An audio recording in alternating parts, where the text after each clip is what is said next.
Hey buddy, welcome to Wizard.com. My name is Shubhadeep Chaudhary and I am your maths tutor. So let's begin.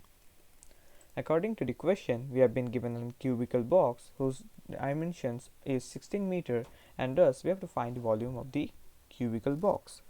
Now we know that in a cubical box all the length, that is length, width and height, are equal. So let edge length edge length of cubical box equals a meter. Therefore, volume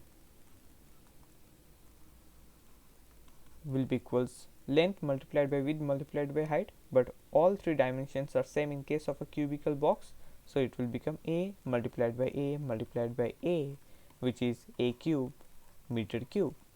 But in the question it is given that a equals 16, so a equals 16 as given in the question. Therefore, volume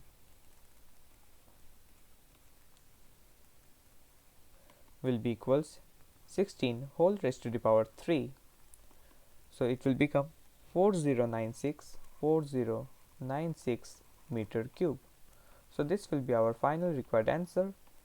Thank you and have a great day.